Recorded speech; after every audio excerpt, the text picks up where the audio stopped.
Good morning. Good morning. We're going to start the debate.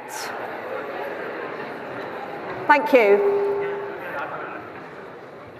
Good morning and welcome to the AUA 2017 debate, which this year we're going to be debating this House believes that a degree is a sound financial investment. Well, what do you think? What's your position at the moment? I think it's a question that I've been hearing raised quite a lot recently.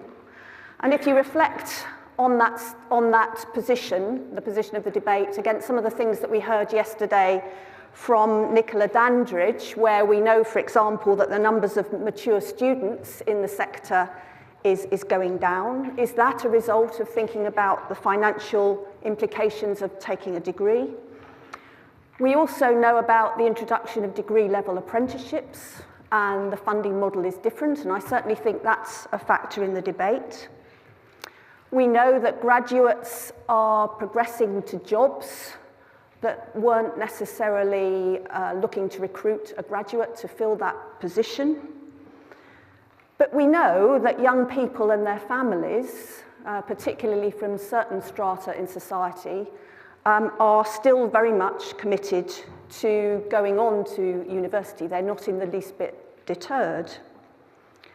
And I think that there's something also about a degree which isn't just about the financial rewards that you might get and the graduate premium on which often degrees are sold, but it's also about the research that's been done about graduates as opposed to non-graduates in terms of being healthier, happier, and more likely to contribute to society. So it's a complex picture, and I think it's interesting perhaps if you might reflect for a moment about where you sit in the debate before you've heard our panel speakers.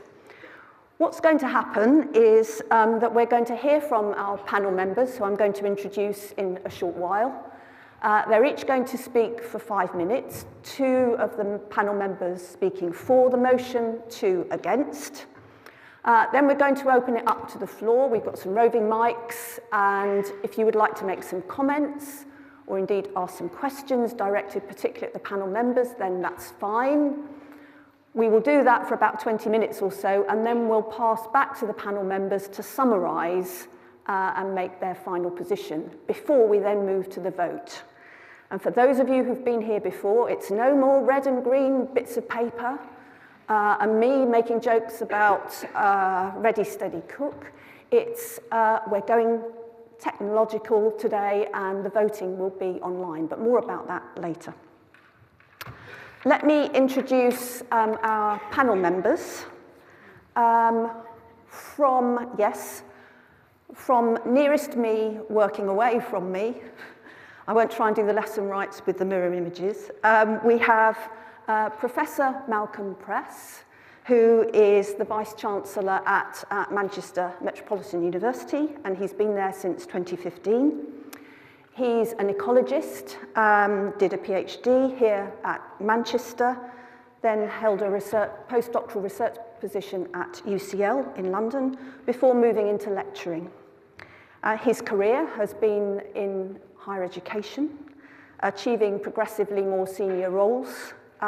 Before he became VC, he was Pro-Vice-Chancellor at the University of Birmingham. So clearly having a degree has served him well, although, of course, as was in my time as well, a very different funding model for degrees in those days. Next to him is Rose Marley, who is the CEO of Sharp Futures, which is a social enterprise with the purpose of developing talent for the creative digital sector. Rose is a graduate of Leeds University in public media and history.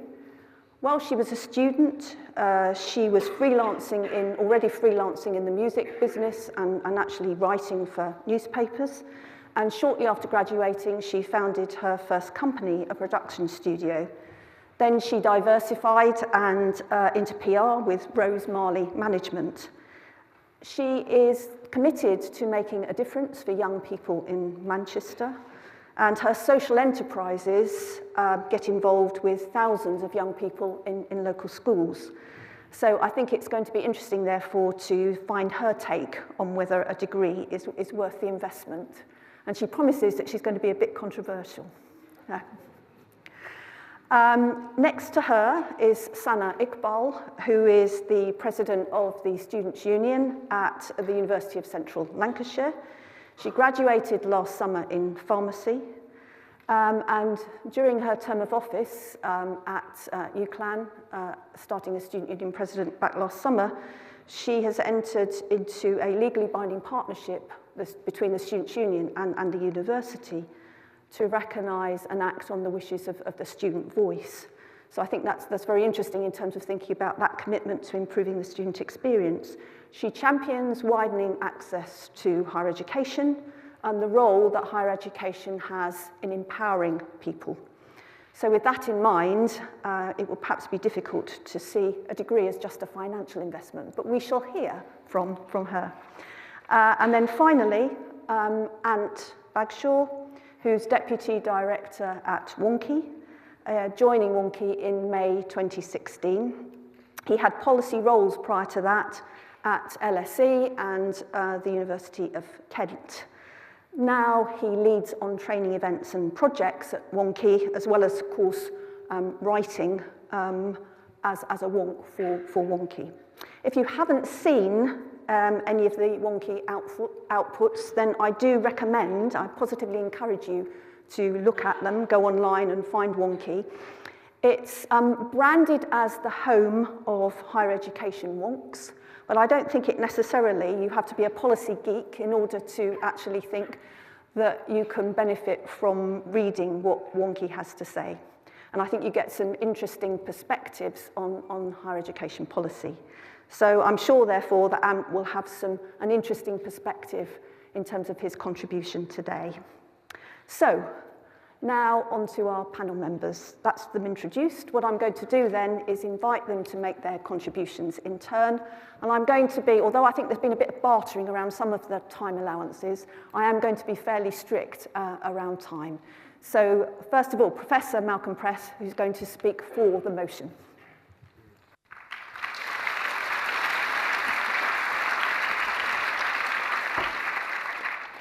So thank you very much for the opportunity to speak for the motion. And the question is a degree a sound financial investment? I shall start off by giving you the answer, unequivocally yes. Universities make important contributions to society, to the economy, to our culture, and to the advancement of knowledge. And for individuals, a degree is a life-changing opportunity. I'm the first person in my family to go to university, and I believe I'm living proof of the fact that a degree can transform lives. I believe I'm testament to that. There will always be examples of people who have done great things without a degree, but for many, a degree correlates with success, and I believe if you have the opportunity to go to university, you really ought to take it. I'm going to talk to you first about some facts. I know facts are not always in vogue at the moment. There are alternative facts, preferred facts, but these are the unequivocally truthful facts. Not everything can be reduced to numbers, so I'll end up with a few stories that I think paint a very rich picture about the impact of higher education. So, first set of facts under the heading increased wealth and financial security. If you go to university to do a degree, on average you will earn over the course of your lifetime more than £100,000 than somebody who does not have a degree. So as a graduate, you'll be better off financially, you'll be more comfortable, you'll have more disposable income, you'll be able to spend more of your weekend at shopping centres than your non-graduate peers can. That does not only benefit you, actually, it benefits everybody. It benefits wider society because the government raises more taxation and we all gain advantage from tax spend. Second set of facts are around unbroken and stimulating employment. In the Northwest alone, there are 75,000 jobs created as a consequence of the existence of universities. So if you vote against the motion, you better get yourself down to the job centre, because actually, as the 8 AM playbook said this morning, why would we vote ourselves out of jobs? We also contribute very significantly to the national economy. We generate about 2.6 billion a year, and we're the UK's 5th biggest export. As a graduate, you're more likely to be in a highly skilled job. 66% of people who do highly skilled jobs are graduates. And that means that your work will be inherently more stimulating, and it will offer you more autonomy over your day-to-day activities. This is key to job satisfaction. It will lower your blood pressure, you'll be more relaxed, and you'll make even better use of your leisure time, where you're busy spending your extra £100,000 at the weekend in shopping centres, as mentioned previously. So, graduates feel more satisfied with their life than non-graduates. Just picking up the theme, thirdly, of personal well-being and health, as a graduate, you will be healthier. You'll spend less time away from work due to ill health. You'll have to spend less time desperately trying to get an appointment with your GP, which often takes a week to 2 weeks these days. You won't lose income due to illness. You will feel better. You will be more resilient, better able to cope with rapid societal change that we're all experiencing, and you'll have the capacity to get more from life. These things are not opinions, they are fact, and there's a very strong evidence base with quantitative data to underpin them. I'm only giving you the conclusions, you'll have to take for granted the fact the evidences exist and the evidence is robust. You'll also actually live longer, statistically, if you have a degree. So the benefits are many and varied, and I think hugely palpable. Those are the data. For those of you that prefer stories, we're now moving into some personal stories. And I thought rather than share my own personal story, I would share the personal stories of 3 of our alumni. So first, Harlem Brown. Harlem is currently a student on our law degree. She's the first in her family to go to university. She was inspired to go to university by her mother, who went to college to make a better life for Harlem and her brother. Harlem says, I realised that my mother had given me her strength in being able to push through societal boundaries and be able to do anything that I set my mind to. This year, I finally made it onto a law course at Manchester Metropolitan. I hope one day to be a judge. Alison Booth, studying sociology, joined Manchester Metropolitan as a mature student. In her words, the whole experience gave me supreme confidence to take on any future challenges. And confidence is really important because I believe that confidence drives success. And finally, Jonathan Mildenhall, who is also one of our alums, who is Chief Marketing Officer at a company called Airbnb, which some of you may have heard of, said, above all, I was taught about the human aspects of leadership, values such as compassion and empathy, listening, which is a hugely underrated skill in my opinion, and being a good team player. They have stood me in such fantastic stead to be an authentic, human and effective leader. So, there you have it. A degree is one of the finest financial investments that you can make. It will enhance your life and your well-being, and there are millions of people out there in something like the 20,000 universities that exist across the world that are testament to that fact. So I'm going to pause there and hand you back to Ruth. Thank you for your attention.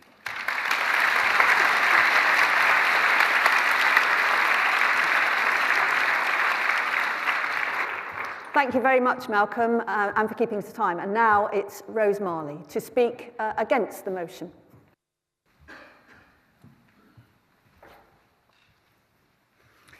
Thank you for inviting me here today to tell you that I will strongly disagree with the notion that a degree is a sound financial investment when it comes to careers and future earnings. The reality for most people is that a degree is about future career prospects. And although the Russell University graduates, according to the Institute of Fiscal Studies, still produce higher earnings than non-graduates, I have become very concerned about their value in the workplace, en masse, and this is bearing out with employers. Ernst & Young, being the first global firm and graduate recruiter to declare it was scrapping the requirement for applicants to have a minimum 2-1 degree. And as an employer in creative, digital and tech, and the founder of a social enterprise that is concerned with social mobility in the creative industries, in the past 5 years, I have directly employed over 20 apprentices on a full-time basis and over 30 graduates on a full and part-time basis, and 2 or 3 NEETs. And I can tell you the broad difference between degree-educated students and college leavers becoming apprentices.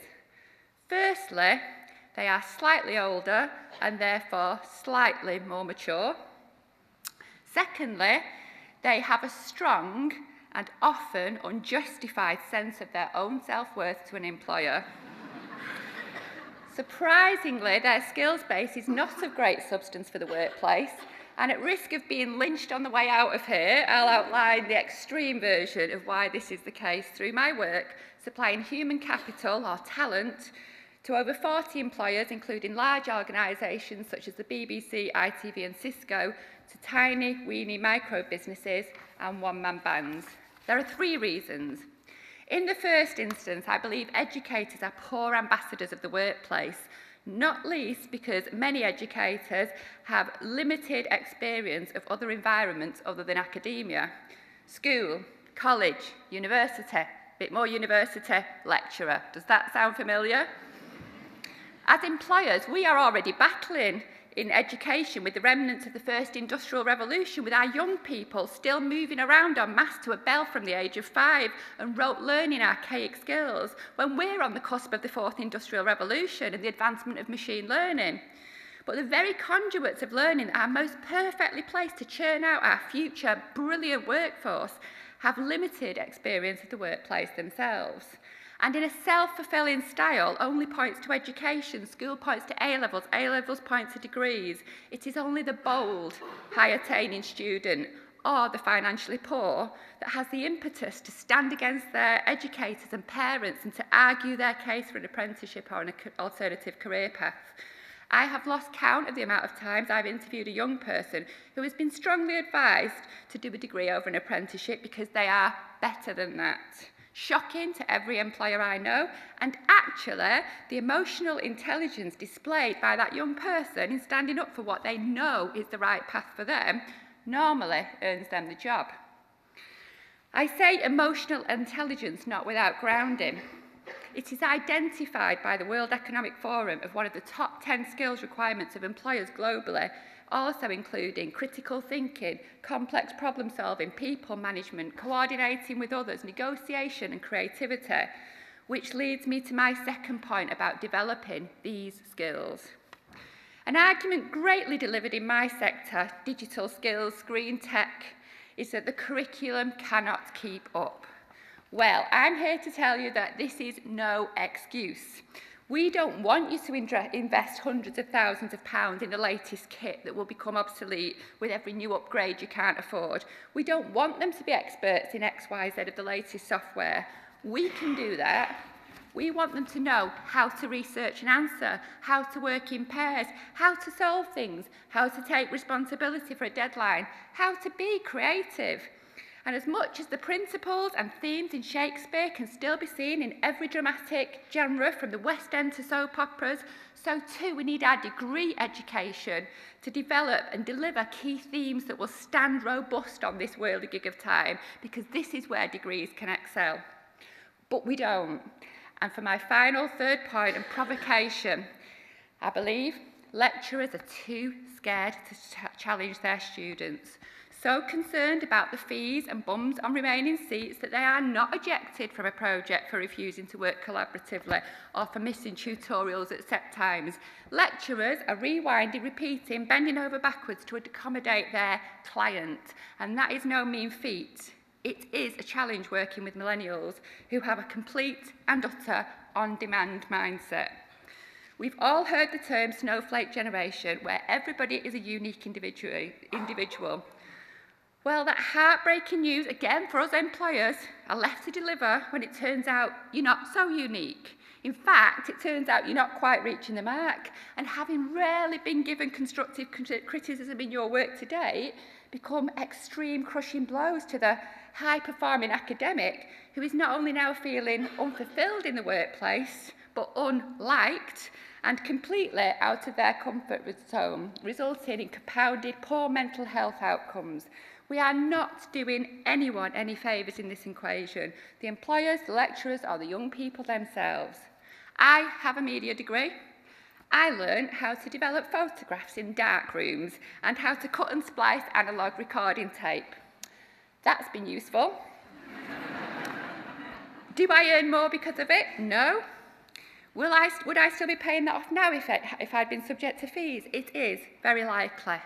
But actually, do I believe in the future of universities? Am I blown away by the achievements of research and students from universities like this one here in Manchester? Unbelievably so, wholeheartedly yes. But in its current format, and unless challenged, I strongly oppose the notion that for many young people, a degree is a sound financial investment.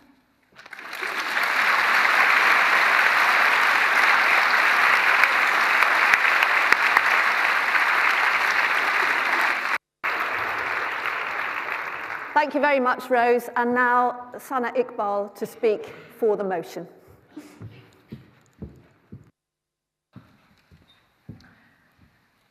So today's debate looks at whether a degree is still a sound financial investment. The question itself causes me concern because it implies that higher education is simply only valuable in a consumerist perspective of monetary gain. I understand why this is the case. It's because in today's world, things like the Teaching Excellence Framework are measuring degrees on something as senseless as how much you earn 6 months after you graduate. For the graduate that's choosing to gain work experience through voluntary or minimum wage positions or in a place that they've inspired to work at, or to the student that's developing their portfolio of work and improving their skills upon graduating, are we telling those students that their degree is not worth it because they're not earning enough 6 months after? My argument for this debate is simple and resounds around the principle that the outcomes of studying at university are far greater than simply a financial return on an investment. I wish to illustrate this outcome with examples from my own experience in higher education to shine a light on just how beneficial university has been for me. Firstly, a degree can be a means of social mobility for students of many different demographics. I was born and raised in Manchester by my parents and my grandparents, and for me, going to university was imprinted at a very early age. Coming from a family where the highest education level was GCSE or equivalent, it was my parents that continually instilled upon me that going to university was the only route to gaining a professional job and succeeding in life. Many ethnic communities see education as a route to improve the social status, for sons and daughters to have better job prospects and options in life than their respective parents. When my mother was growing up, she knew that her options in life were very limited to that of a wife and a mother, and sadly this was true among many women across a range of cultures. She didn't want me to have that experience. Higher education allowed women like me to be the first generation of working women within my community by equipping myself and other women with the tools to find excellent professional jobs. It allowed me to challenge stereotypes and to prove that a woman is not limited to the roles of a household. Now I ask you all, how do you put a price on that? How can you calculate the value of challenging gender differences within a society and proving them to be flawed through accessing higher education? To be the first woman to attend higher education in my family was something I feel incredibly proud of because I'm pioneering the way for my younger sisters, and that, to me, is an incredibly worthy investment. Going back a few generations, universities were made for white men of a certain social class, and to a certain extent, we still continue to fight for equality, diversity, and inclusion in the higher education communities today. I can categorically say, being a Pakistani Muslim woman, that I would not be here today speaking at a national stage had I not attended university. I studied pharmacy at the University of Central Lancashire. Now, I must confess, the 19-year-old me who started that course didn't know that I would end up being student union president. Nevertheless, studying at university and getting involved with my students' union opened countless many doors for me. I was able to meet new people, engage in dialogue about my own thoughts and views, and volunteer for causes that I felt very passionate about. I also got to represent other students on issues that affected us. Now, the benefits of this were twofold. Firstly, the presence and engagement of students like me allowed change to occur. No longer were students' council meetings held in the bar, where we felt uncomfortable. No longer were the activities during freshers centred around going out at night and clubbing and copious amounts of alcohol. We began to see a students' union and a university that reflected the changes of the changing characteristics of students. This progression was no accident. It was a systematic effort of the many students who were beginning to get access to higher education in a community that needed more from their union. So not only did we benefit from that change, the institutions both benefited too. The second benefit was that I was learning and practicing skills that weren't necessarily part of my course, but were essential for my personal development. How to campaign, how to organise, how to speak in confidence in a public platform. Don't know if I'm doing that yet. So again, I ask you, what is the value of empowering young people like me to aspire to be the leaders of tomorrow? How can we measure the impact university life has had on many young people who decide to take positions of leadership in their communities and become active citizens? Because yes, we may be the generation snowflake and millennials, but we do care. To conclude, I fundamentally believe that a degree is a sound financial investment because university is a place where communities from a widening participation background can improve aspirations for younger generations. It's a place for critical thinking and debate and allows minds and views to be challenged and for new cultures, faiths and ideas to be explored. And finally, the things you learn outside of your course are just as, if not more valuable than the material that is taught in the lecture theatres, because those are the skills that you need to succeed as a graduate in today's world.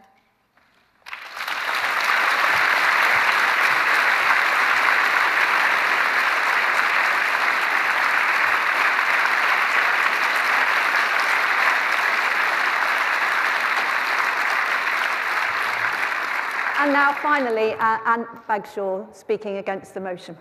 Ant.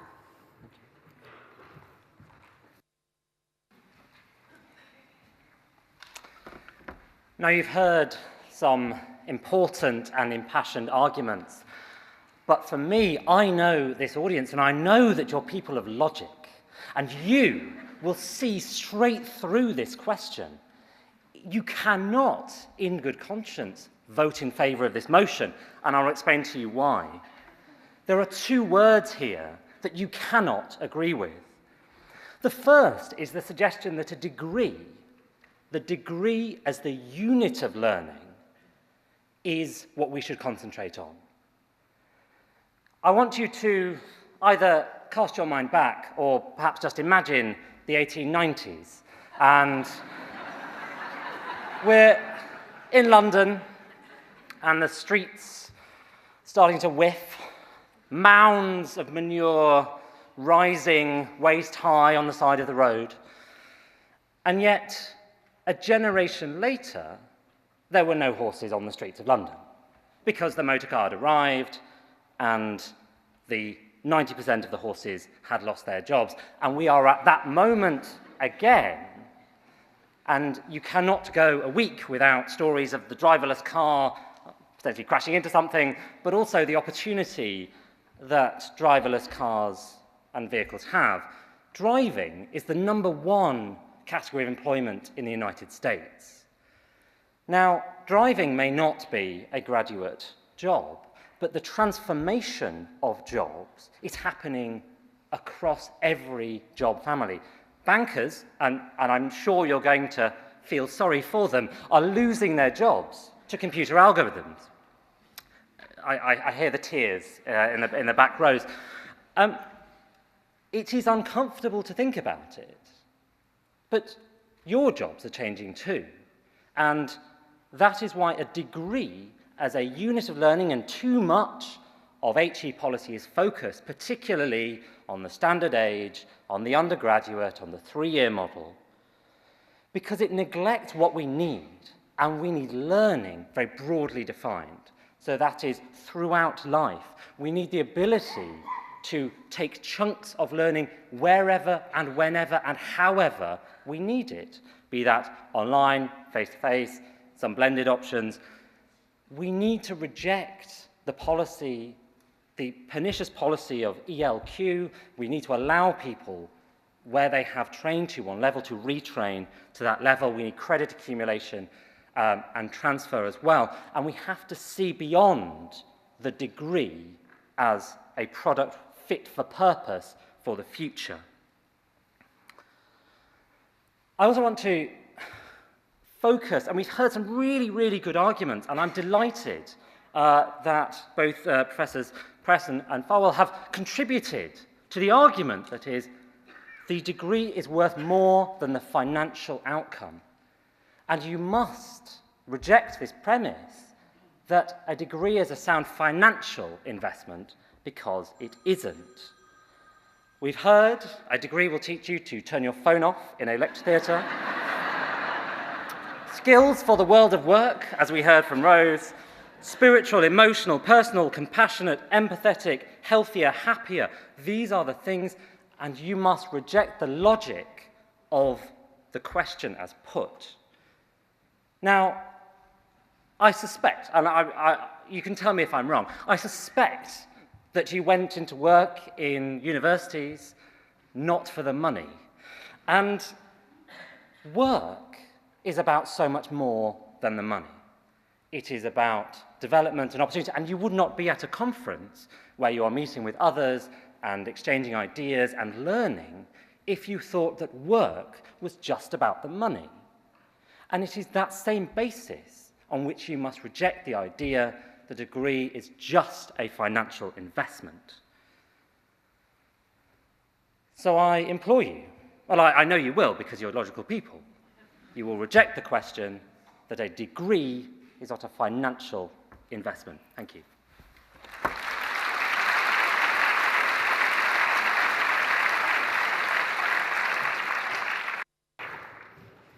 Well, you've heard the panel members. What do you think?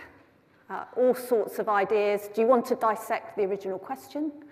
Do you want to talk about the contribution that universities make in terms of transforming lives of young people?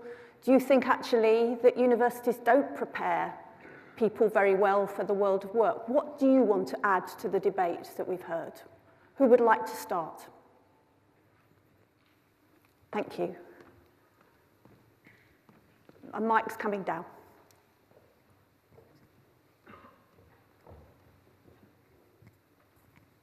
I'm Christopher Hallis from the University of Greenwich, and what I'd like to hear more about is the cost of this investment, and at what price point is the tipping point that makes this investment either sound or unsound? Thanks very much, Christopher. Anybody like to pick that up?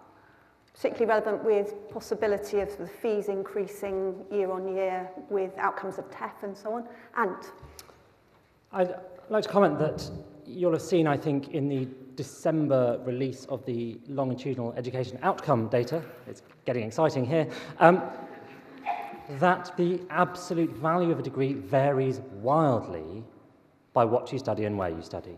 And I think that is the bit that we, as a whole sector, have not wised up to, and that when the full data release, which is due spring, broadly defined, will show exactly what people are really earning for particular programs, from particular institutions, that will, I think, blow apart will help provide some nuance to that level of what the graduate premium really is. Add to that, please, because in the report from the Institute of Fiscal Studies, one of the big markers, one of the shock headlines in there, as Anne alludes to, is that graduates from richer families, backgrounds, earn more than other graduates. So we still have this issue around social mobility that, yes, you can point to lots of examples where people do break through, but it's not necessarily, as Ant says, about just getting the degree. There's lots more variables to that. And when it comes to the cost of, I talked about the fourth industrial revolution. This is concerning ourselves with machine learning, artificial intelligence. The projections are that we're going to need really highly skilled workers and then really manual workers, and the squeeze in the middle will be, the middle classes with, the automation of a lot of those roles. And I think the difficulty is about when you talk about the cost. Right now we're putting that cost and that financial investment onto the individual, when in actual fact the employers are going to, over the next 5 years, start to realise that they can't access ready-made human capital without investing in it themselves. And I think the issue actually is about who's paying for it and why. So I'll pick up on the question of who's paying for it. So I'm going to put my external examiner hat on and look at the question. And to get a first-class mark, you need to answer the question. The question is not about who pays, it's about whether it is a sound financial investment. Very happy to debate whether the burden sits with the student or the state, but that is not the question in front of us today. The question is it a sound financial investment? And the answer to that is clearly yes. So I'm not going to go into the data that has been picked up, other than just to say that there's a very long lag time in the longitudinal data. So when it's published, and it's nodding, when it's published, it won't tell you what students earn today, it will tell you what students earned 10 years ago. Okay. We've got another question here, and then we'll be going up to the back for the next one. Sarah Murcott from Nottingham Trent University, particularly to the panel members that were arguing for, would you say that a degree is not one size fits all, that actually there are alternatives out there and not everybody is suitable for a degree, for university life, that there are alternatives, be that apprenticeships or whatever that might be? Thank you. Well, Sana, again, that is not actually the exam question. So, if I may, your question is irrelevant. But in the interest of, in the interest of engaging, I'll happily say something about that. So, when you think about a degree, do not think about the typical 3-year undergraduate construct. Those are the degrees of the past. Let's think about degrees of the future. Alternative modes of delivery. They don't have to be attendance-based.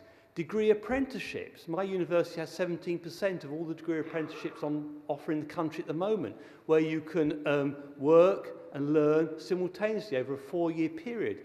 Let's think about opting in as part of CPD to gain accreditation. So I'm not arguing for a 3-year BSc or BA, as some of us may have done in the past. I'm arguing about modern, relevant degrees, fit for the future, constructed in different ways and delivered in a variety of means that suit the individual. Sana, do you like to Yeah, come in? I think just to add to that, the idea that university is a place for anyone, I think is something that I strongly believe in. So whether you're there, like Malcolm said, to study an apprenticeship, a degree-level apprenticeship, or whether you're there to do a CPD, or whether you're there to do a master's or any kind of degree. And I think we can see that higher education is changing to reflect those needs in employment. But in terms of the actual individual, I think any student, anyone who wants to learn, anyone who's passionate about a subject, university is the place for them. Do you want to quickly come back on the exam question point? I did want to come back on the exam question point, if I may. So perhaps rephrasing it a little bit then, it wouldn't necessarily be a sound financial investment for everybody. But I hear what you're saying about the CPD, about the apprenticeships, but even so, and that perhaps different modes of delivery, but that is a large financial commitment potentially for not necessarily everybody. I think it would be fair to let you have the final word, since I was rather disparaging about your question. We've got somebody in the third row from the back, just by the aisle, please.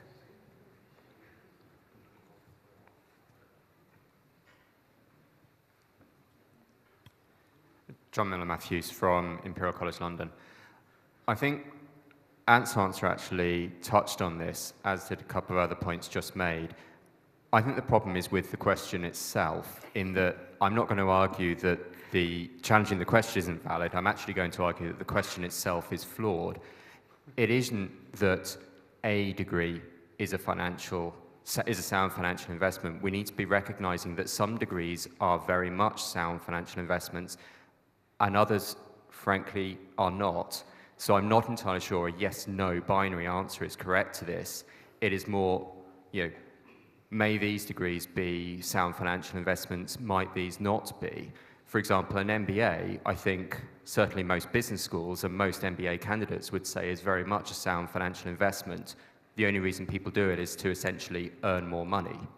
Whereas some of the more esoteric degrees, shall we say, may not be such. And there seems to be a focus on undergraduate degrees here, whereas people are maybe not considering professional degrees, which have to be a sound financial investment. Thank you for your comment. Does anybody want to pick up, or yes, Malcolm? Could you give us an example of a degree that you think is not a sound financial investment? Then we can respond on the basis of evidence rather than anecdote. I can actually. It's not actually necessarily taught in the United Kingdom, but a degree in golf course management. A friend of mine runs one of the biggest golf and leisure companies in Thailand. He did a degree in business, not in golf course management. In my previous role as Pro-Vice Chancellor at the University of Birmingham, I was ultimately responsible for a degree sponsored by the PGA on actually managing golf courses and dealing with golf. And I can tell you for a fact that you may be dismissive of golf course management, but if, in terms of the exam question, those degrees really were a very sound financial investment. And you know, I've got access to the earnings data of some of those individuals. So you may not think it's intellectually challenging in the way that studying nuclear physics or brain surgery might be.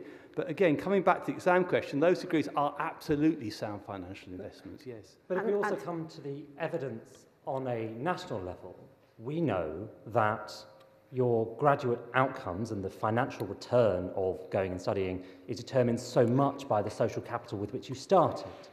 And that also determines which sort of institution you go to. And so there is a problem, and I think we need to be open and honest about this, and you can see it in the Leo data, the law results for December, that it matters which institution you go to, more, I think, than the actual course, the subject area. And that is, I think, an uncomfortable truth that the sector is going to have to understand and respond to. Okay. Another point, thank you. So, Joanna Wynne from QAA. Thanks for a very interesting discussion. It's a question, first of all, for probably maybe Malcolm and Sana. I'd be interested to know what your respective universities are doing to involve employers throughout the graduates' progress through university, particularly when it comes to the kind of very non-vocational subjects. I mean, obviously some subjects have got a clear lead into a particular type of employment, but those that have a much broader base. And then I'd like to ask Rose and Ant whether they think those measures are enough to give that value or that to sort of make that a financial investment worth having for the student. I think I'll just disclaim and say, as a student union president, I don't know about all the things that the university does in terms of the courses that they deliver. However, I am aware that there's a lot of work being done at the University of Central Lancashire on degree-level apprenticeships. So we do have regular engagement with places like the Lancashire Enterprise Partners, and they come together and talk about how they can improve the degrees and offer placements and things like that. But I think just to go back on that question, is it not more about getting the student involved and having a collaboration of that level rather than just on the level of with the employer? So for me, going to university and studying these degrees and courses, it's great that the employer has the say and it's great that the institution has a say, but where's the say of the student who, in essence, if you look at the degrees that do very well, are the ones where the students are co-collaborating on curriculum development? And I think it's more important for that level of it to be explored rather than the employer. Well, it's just as important, but there's that level of it too. Rose, did you want to say anything about, I know this might have been directed at Nigel and Sana, but I think as it was to do with employers? Yes, Sharp Futures works both with MMU and UPlan. And it's interesting the point, Sana, you make about the students, because what we hear time again from lecturers is that students don't value work experience because it's non-accredited. And that is about the students, because this comes up, for example, where the sandwich courses, where you can have employer placements, where the employer is paying, and students are not taking it. There's more employers, you know, in certain subject matters that are offering these courses than students taking it up. So I do think there's some work around the students understanding what the value is within the options that are offered to them. I do think the universities work really hard, actually, to engage with employers, but something is lost in translation when that comes to the student taking up that opportunity and understanding the thing that will get you the work is the work experience. I think we've got time for a couple more questions before we ask the panel to sum up. I've got one already teed up, but if anybody else would like to raise something, oh, sorry, we've got one over there as well. Thank you. Hi, sorry, can you hear me? It's Ashley King from Newcastle University. I just wanted to say more of a comment, really. I am a mature student, and you did speak about declining mature student numbers. And I am a self-funding mature student, so I would say that a degree is very much a sound investment. But I also think that there is an element of preparing students for life after university. And what I would say is a mature student who works full-time, that isn't always something that's included when you're not a full-time student. So actually, that is something that I think the sector needs to involve in it and include more in their curriculum development. But also to say that unless you are going to take those opportunities and raise your profile and do things to make that investment worthwhile, it may just be a waste of money. Okay. Thank you for your comment. Let's go to over there. Thank you. Thank you. Claire Foyle from De Montfort University. Just to, again, comment really, the against panellists as well as the commenter from Imperial seem to have slipped into the problem of describing financial investments, sound financial investments, by a return on investment as being the only real way of valuing a degree. And I think Sana made the point really well that actually there's so much more that a degree is worth. I would say probably 80% of the audience probably have an Apple product sat in front of them, and we don't choose Apple products based on, you know, a sound financial investment. It's the best value for money for a phone or a laptop or a tablet. We buy it because of the extra things that it gives us. And so it's the same with a degree. Why would we think about it any differently?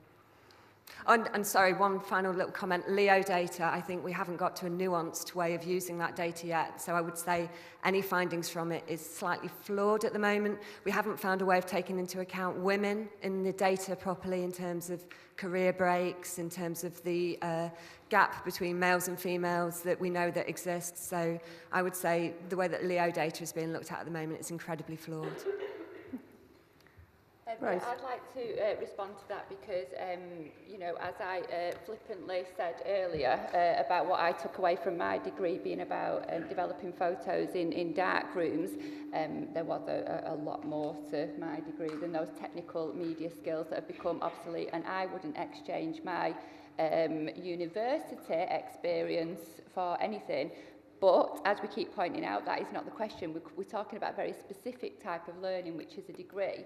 And the actual, when you go to university, you know, you learn to grow up, you learn to live independently, you get a whole host of other incredible skills that isn't necessarily about doing a degree, and that's a big difference to going to university. When it comes to the financial investment, you know, without a doubt, my degree did not contribute to my career financially. If I talked about an investment into me socially and about the world and about me growing up and learning as an individual, it was an incredible investment. But the reality is, you know, the majority of people that are applying for degrees need to work at the end of it and need to pay them off at the end of it. Anne, did you want to say anything on this? I need to make a minor comment about the Leo, which is I don't disagree with the point there about its lack of nuance, but what people will do with the spreadsheets when they're released is outside our control, and the most obvious thing that would happen is that the numbers would be taken straight into league tables, and so those will be the numbers that are out there and will influence behaviour, and I think much more so than TEF, for example. So I don't disagree, but we need to be alert to the data that are there. Thank you. Okay, one last one, if it's quick. Can we make it quick? Yeah. Hello, Esther Williams from the University of the West of England. We've talked about sound investment from a personal, individual student perspective. I wonder if the panel would comment briefly on the broader investment as a nation and our development. Thank you. I think Malcolm did touch on that in his, but maybe you'd like to add to that, what you've said already, Malcolm. Well, at the moment, something like 45%, I think, of 18-year-olds go to university. And I think if you see university as creating lifelong opportunities, and we absolutely need to ensure that more students from the disadvantaged quintiles in the polar data have the opportunity to achieve what students who have more social capital are able to do. So I think yes is the answer. What I'm now going to do is ask the panel members to in turn do a brief sum up, and then we'll be asking you to vote. So we're going to go in reverse order to before. So Ant, you're kicking off with a couple of minutes max on summarising what he's heard and his position. We've touched quite a bit on whether a degree is a sound financial investment for everyone. And unfortunately, that isn't the case. And we're going to learn more about that as more data become available. There is, I think, a wide acceptance that the funding of education should fall some part between the individual and the state. Whether the current arrangement, particularly on the state side, is sustainable at a steady state of 330 billion or so, I think leaves some questions that in a sense it's the future government's problem. And so I think we do have to be concerned about financial viability as a whole.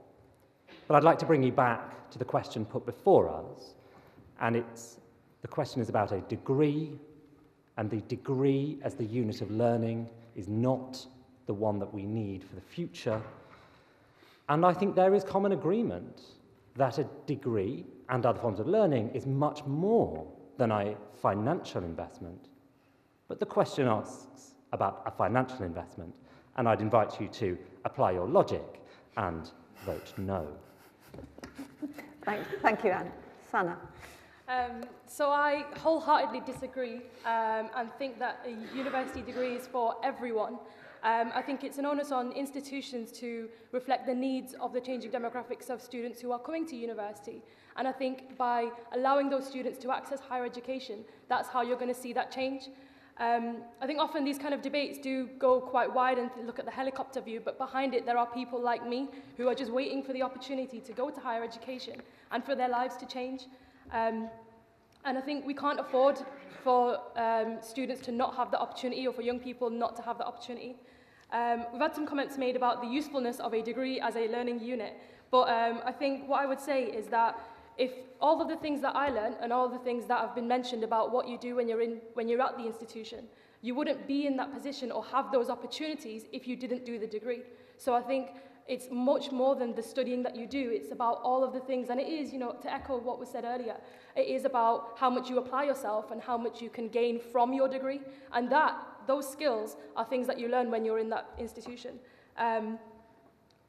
So vote yes, because it is definitely the right answer. Rose. In quick summary then, I think the evidence is not robust, Malcolm, unfortunately. Got a lot of challenges to the evidence. And Sana's point about education being transformational and university being life-changing, absolutely yes, I agree with that wholeheartedly, and that opportunity should be afforded by many. But I do come back to the point that doesn't necessarily need to be a degree, as per Ant's point. And that universities in particular need to take more responsibility for what they are selling to their clients. More photography degrees in Europe than there are photographers. We do need to look at the degree as opposed to the experience of university. And on that basis, I say strongly that a degree is not always a sound financial investment for a young person. And Malcolm. So let's start off by looking at the question and focus on two elements of the question. It talks about a degree. A degree, as I think colleagues in the room have said, is a variable construct, undergraduate, postgraduate, doesn't have to be taught in a traditional 3-year attendance-based mode. So it's important to make sure that we have degrees that are fit for the future. The sound financial investment piece is not about who pays, it's about whether or not the resource invested, whether it comes from the state or the student, is a good investment. I think there's a body of evidence that argues yes. You have to remember, though, that in life, there are very few absolute truths. And beyond the laws of physics, how many sets of absolute truth exist? It's about the balance of evidence, the strong balance of evidence. We've already seen decisions taken in the UK and globally that many of us in the room would argue do not reflect the balance of evidence. Let's not add the outcome of this debate to that long list. Thank you. Thank you all very much, and thank you for the contributions from the audience. Right, the moment of truth. You're now going to be casting your vote. So the instructions are coming up on the screen. Just to emphasize that, you need some device. Just what you want to do is go to your browser on that device and enter slido.com. You can also do it from the Looped app. Slido.com, sorry. Yes, thank you. Here we go. Here we go. Live results on the screen. Whoa. The code is AUA 2017. So AUA 2017. Some of you have multiple devices. I hope that you will be continuing to vote again.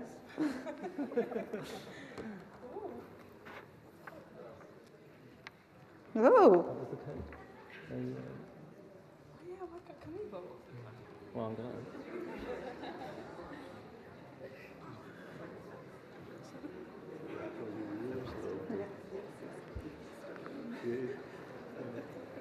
I'm trying to think about how many people are in this room and how many votes we'd expect.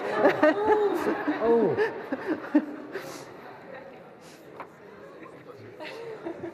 It's close. Many of you wouldn't have jobs if there was no one in university. We can't leave it at 52-48. It's just, it's not an acceptable place to leave it.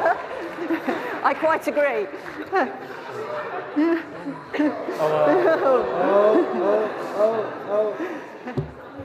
No, come on.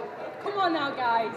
Somebody, have we got any, somebody's not able to, are you not able to vote? No. Must have been against, I'm sure. What was the code? AUA 2017. Have you got the Looped app? Come on. Says no service. Can I do my incognito? Let me do it. This is constantly vote. It's the trouble with technology, isn't it? Oh, it's 300 people. That's better.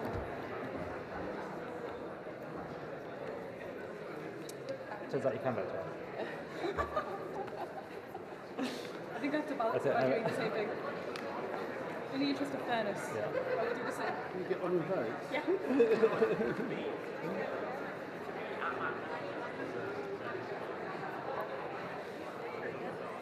Is anybody yet who still wants to vote but hasn't been able to? Perhaps, is it to do with no service? Perhaps move around the hall.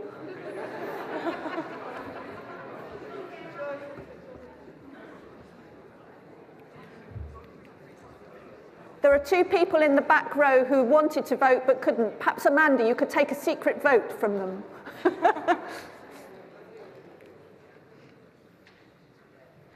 It's not going to, if we got to a final position, it's not going to swing it either way, I don't think. Okay. So everybody now...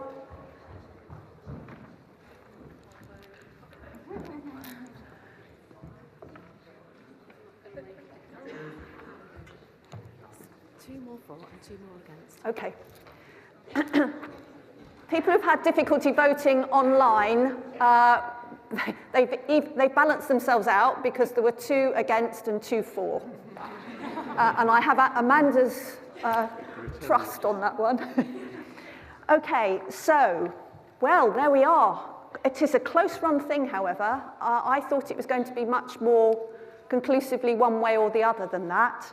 So great job from the panel members. So 55% for, which has obviously marginally carried the motion that this House believes that a degree is a sound investment, but nevertheless, a sizable majority, and I am glad it's not 48-52, but I have to say it did feel a bit like a night in June when I was standing here.